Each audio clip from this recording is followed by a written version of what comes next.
Assalamualaikum warahmatullahi wabarakatuh. Hari ini saya akan menjelaskan berkaitan dengan apakah persiapan kita untuk menghadapi hari selepas kematian. قل إن الموت الذي تفرون منه فإنه ملاقيكم ثم تردون إلى عالم الغيب والشهادة فينبئكم بما كنتم تعملون. Maksudnya, katakanlah wahai Muhammad, sebenarnya maut yang kamu melarikan diri daripada kematian, tetaplah ia akan menemui kematian. Kemudian kamu akan dikembalikan kepada Allah Subhanahu Wa Taala yang mengetahui segala yang gaib dan yang nyata. Lalu akan didedahkan segala amalan yang dilakukan sepanjang mereka hidup di dunia. Dalam kesibukan kita mengejar hal keduniaan, kita perlulah bijak untuk membahagikan masa untuk melakukan ibadat kepada Allah Subhanahu Wa Taala. Kerana para alim ulama sentiasa menyebut barang siapa yang tidak pernah meluangkan masa untuk Allah Subhanahu Wa Taala, maka jangan bermimpilah untuk mereka menjadi tetamu Allah Subhanahu Wa Taala di akhirat nanti. Bekalan amalan bagi menempuh amalan yang mendatang perlu dipersiapkan oleh manusia, kerana bila sampai waktunya, setiap manusia akan menempuh alam yang baru yang dinamakan alam barzah.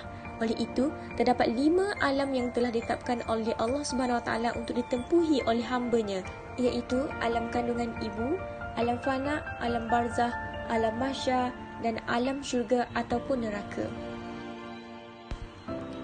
Perjalanan manusia tidak akan terhenti di dunia sahaja, malahan akan bersambung ke alam yang telah ditetapkan oleh Allah mengikut waktu atau masa yang telah tertulis di saat berada alam rahim lagi.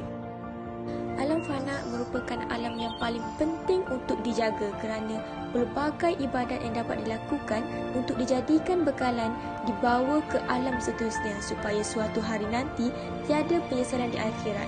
Penyesalan hanya akan wujud bagi manusia yang mengabaikan segala perintah Allah Subhanahu Wa Taala kerana tertipu dengan nikmat dan kemewahan dunia yang disediakan oleh Allah. Makna sebuah perjalanan kehidupan seorang manusia adalah untuk mengejar syurga Allah, bukan untuk bersukaria dengan nikmat dunia. Hal ini kerana dunia ini merupakan ancaman besar bagi kehidupan manusia, maka janganlah lalai dengan dunia. Walau bagaimanapun, terdapat sesetengah golongan yang tertipu dengan kemewahan dan nikmat yang disediakan oleh Allah sehinggakan mereka menghadap Allah dalam keadaan yang sangat hina dan miskin di akhirat. Seterusnya menyesal yang tiada guna lagi. Setiap perkara yang dilakukan dalam kehidupan jangan terlepas untuk mendapat syurga Allah. Antara cara yang boleh kita lakukan untuk mendapat syurga Allah adalah dengan menjaga keyakinan kita dengan Islam. Keyakinan terhadap agama adalah sangat penting kerana ia akan mempengaruhi segala perbuatan di dunia dan hasilnya dapat dilihat di akhirat nanti. Sepatutnya, semakin lama kita hidup, maka semakin kuatlah keyakinan kita terhadap Islam. Dengan itu, perbaiki diri agar keyakinan kita benar-benar berada pada Islam supaya kita mendapat rahmat di akhirat kelak. Seterusnya ialah dengan menjaga ibadat solat. Ibadah solat perlu dijaga untuk mendapat syurga Allah. Seperti solat secara berjemaah 5 waktu dengan cara melatih diri untuk tidak meninggalkan walaupun hanya 1 rakaat. Seterusnya ialah Al-Quran. Al-Quran merupakan asas dalam agama dan panduan dalam kehidupan kita. Pentingnya untuk kita membaca dan belajar Al-Quran supaya urusan dalam kehidupan lebih terurus dan teratur dengan adanya Al-Quran dalam diri kita. Amalan seterusnya yang dapat membantu kita untuk masuk ke syurga Allah ialah dengan amalan bersedekah, yang menjadi satu kewajipan bagi umat Islam kerana manfaatnya yang sangat besar. Janganlah terlalu menyimpan harta untuk bekalan hari tua, kerana setiap amalan bersedekah yang dilakukan akan membawa kita ke syurga Allah. Amalan infak bukan untuk orang lain sahaja, malahan untuk diri kita sendiri di akhirat nanti. Rasulullah SAW pernah memberi jaminan kepada manusia yang bersedekah bahawa mereka tidak akan miskin di akhirat nanti.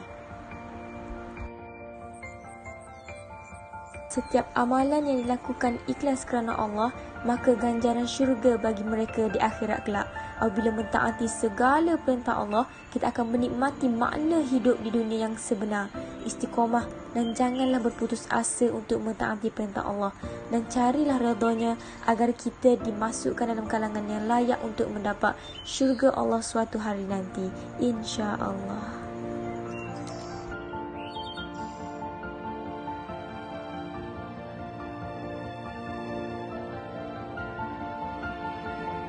Semoga video ini dapat memberi manfaat kepada kita semua, insya-Allah. Sekian, terima kasih.